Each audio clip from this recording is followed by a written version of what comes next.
تا حالا 206 لخت مادرزاد دیدید؟ امروز میخوایم این 206 لخت مادرزادش کنیم. یعنی در و پنجره و کل فیس جلو، یعنی کاپوت و سپر و در کنارش سپر عقب میخواد کامل باز بشه. خودم تا حالا 206 انقدر لخت ندیدم، خیلی هیجان دارم لختشو ببینم. بریم زودتر تمام چیزاشو باز کنیم. خب بچه‌ها، برای اینکه ما بتونیم کلاف بود چی بود؟ ستون‌ها و داخل رکاب و آره دیگه اینا میشد کلاف در. آره تا بتونیم اینا رو رنگ کنیم باید درا باز بشه. چون الان اونجا رو ببینید جوشکاریه، خب آستر هم حتی نداره. من از اینجا نمیتونم رنگش کنم، باید در باز بشه. و مثلا همچنین این پایین ستون اینا رنگش رفته. ماشین داخل کرمان بوده سالیان سال و چند سال اینجوری که من فهمیدم توی پارکینگ بوده به عنوان ماشین توقیفی. اینو تازه فهمیدم. برای همین رنگش همه جاش کامل رفته و از مشکی در اومده. داخل گلگیرا هم اگه نگاه کنید رسیده به آستر. حتی اینا هم باید رنگ بشه، پس باید چرخ‌ها هم باز بشن. مطمئنم زیر سپراش هم خیلی داغونه. حالا اینا رو گفتم که دلیل لخت کردن ماشین بهتون گفته باشم همین اول ویدیو، که به خاطر رنگکاریه دیگه. بریم از سپرا شروع کنیم. خودم دوست دارم اول از جلو باز کنم، روخ جهنمی بهش بدم. ای بابا این الان میل کاپوت نداره، مثل اینکه باید از قوطی استفاده کنیم. کجا بذارمش؟ آها تازه زیر اینجا هم هست، باید رنگ بخوره. کاپوتم به خاطر اینکه رو به پایین یه ذره سخته، بیاریش بذاریش بیرون اینجوری روبرود باشه خیلی راحت تر رنگش. آره اونه که مجبورن رو کار رنگ میکنن، من که مجبور نیستم.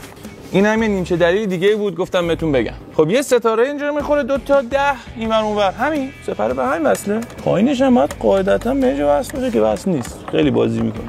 خوبی این ماشین اینه که هیچیش وصل نیست، مهشکن و چی باز کنیم افتاده پایین.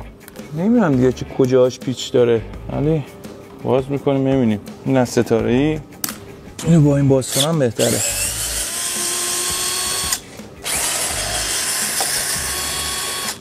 اینم از این، یعنی الان در میاد. ولی اسمم جای دیگه. آها یکی از سیمای مهشکن وصله. تو کار بگی میکنی که وصلی. بچه آماده اید روخ زامبی توریشو ببینیم؟ دندونا جلوشو در آوردیم. با سپر 206 بود الان شده 206. به به چرا هم تمیزه. ببین خیلی کثیفه. خوب شد باز کردیم، اینا همه رو باید بشوریم. من اسم می‌کردم بعضی جلوش خیلی بد باشه، زنگ زده باشه، دیدم نه خوبه، چیزی نمیخواد پاشیده بشه، داره رنگ آستر. حالا کدر هست ولی خب نیاز نداره بپاشیم، زیر کارم هست، مهم نیست. آخ هیچی نداره ماشینه، همش پلاستیکه. ما فکر می‌کنیم خوشگله، نگاه شبیه اسکلت شده. خب بریم سراغ سپر عقب. اینم راحته. ببین از چیه 206 خوشم میاد، همه چیزش راحت باز میشه. نگاه کن 3 تا پیش باز کردیم تموم شد. عقبم همینطوره، هر چیزیشو میخوای باز کنی یا خاره یا پیچه. مثلا چراغ عقبش یه دونه پیچ 10 داره، باز میکنیم تموم. خب اینجا چی داریم؟ ای بابا یه پیچ ستاره اینجا داشته نداره. 3 تا داره بچه‌ها، ولی خب یه دونهشو نداره. 2 تاشو باز میکنیم. ببین یه دونهش اینجاست، شل هم هست، اصلا کلا تکون میخوره، دست باز میشه. این هم که نداره، یه دونه اینجاست. برو بغل بقیه. خب این یعنی فقط همینا بود دیگه، جایی وصل نیست. آها به گلگیرهای عقب هم وصله. اینو که با سیم مفتول بستن، چون سپر عقب میخواد عوض بشه مهم نیست. آخ دستم جر خورد، چقدر آهنش تیز بود. این از این و باز شد چه سریع.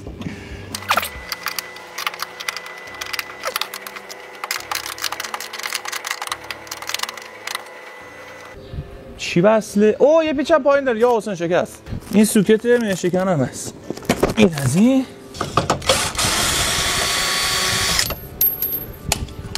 دیگه در میاد. آها به به، همکنون دارید به بک 206 جذاب نگاه میکنید. چشماتون رو درویش کنید که زشت خدایش، حالا انگار شورت نداره.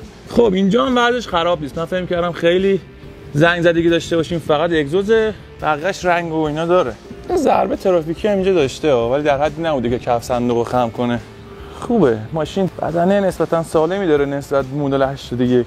حداقلش اینه که جوشای بدنه دست نخورده، یعنی گلگیرای عقب بال خودشه. خب این رخ عقب شد، اینم رخ جلو.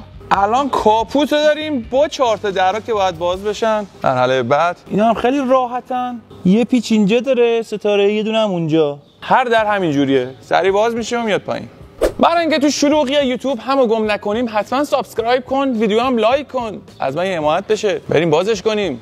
برای اینکه درا رو باز کنیم گفتم که این پیچا رو می‌بینی؟ بذار. آره ستاره‌ایه. یه دونه اینجاست، یه دونه همون پایینه. ببین خدا کنه اذیت نکنه.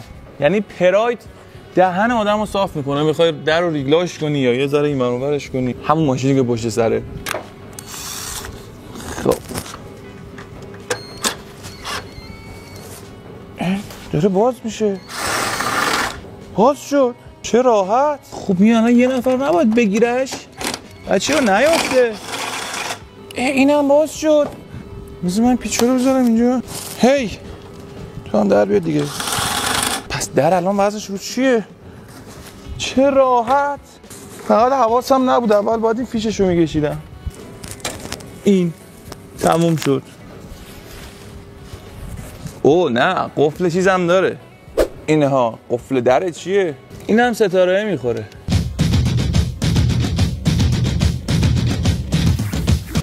باز شد. چه راحت.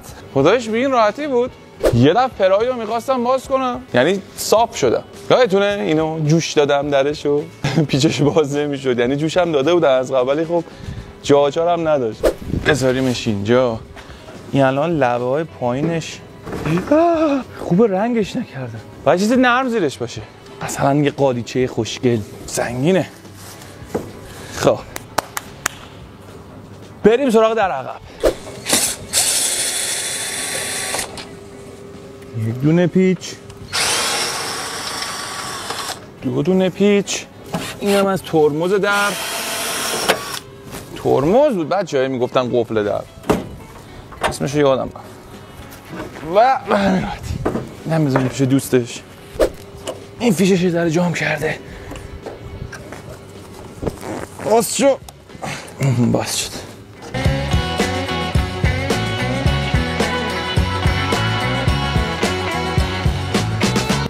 یه در دیگه مونده.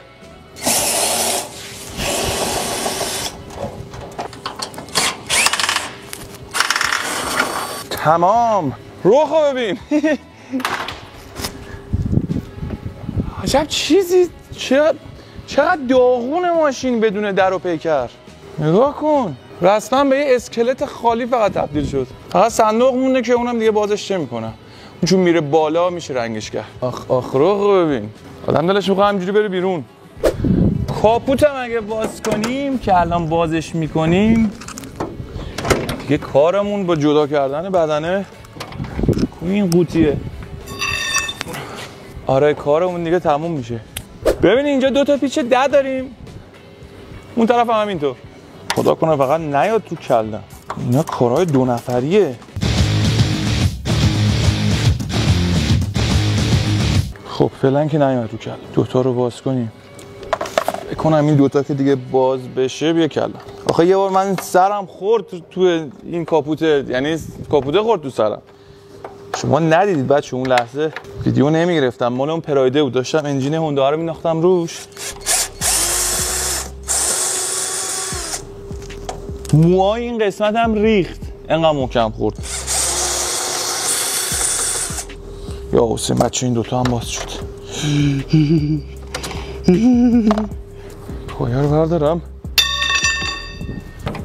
چی وصله؟ مگه سیم برق داریم اینجا به کاپوت؟ این آپاشش هم که وصل نیست. آها خار پلاستیکی داره اینجا. کمک اینجاش خیلی بازش کرد.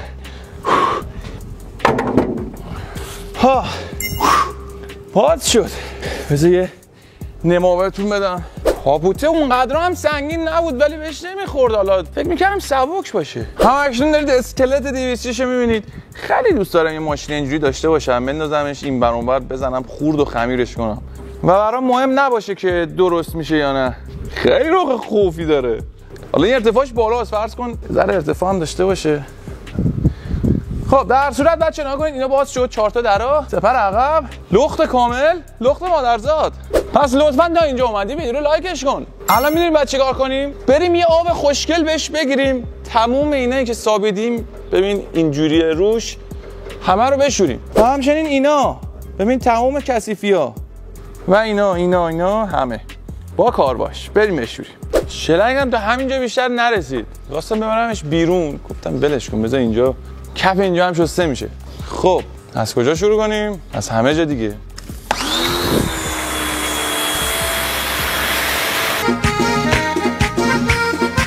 یکی از بهترین کارهایی که دوست دارم همین کار باشه، خیلی حال میده.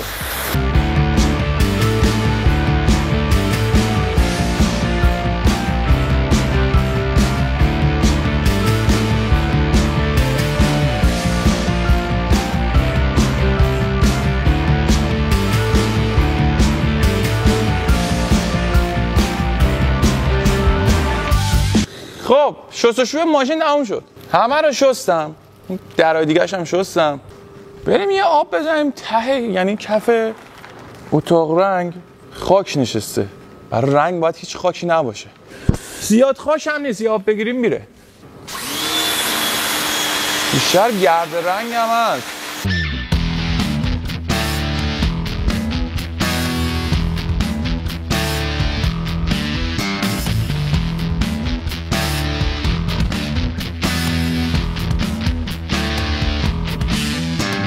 شبیه گلخونه شد.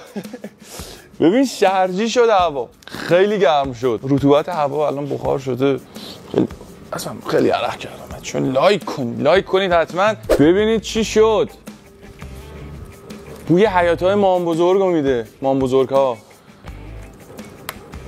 خیلی تمیز شد. الان دیگه راه میرم حداقلش اینه که گرد و خاک بلند نمیشه. حالا نمیگم دیگه خیلی ایزوله شد، ولی دیگه گرد و خاک بلند نمیشه. با خود پیستوله باد پیستوله یا راه رفتن. به زودی زود با ویدیو بعدی که اینو رنگش میکنیم و یه چیز براق خوشگل در میاریم برمیگردم که دیگه حداقل کارمون با رخ بیرونش تموم شده باشه. البته تموم که نه، 50%، چون اسپورت میخواد بشه، کلی چیزای دیگه میخواد بیاد روش. پس تا ویدیو بعدی خیلی زود میبینمتون.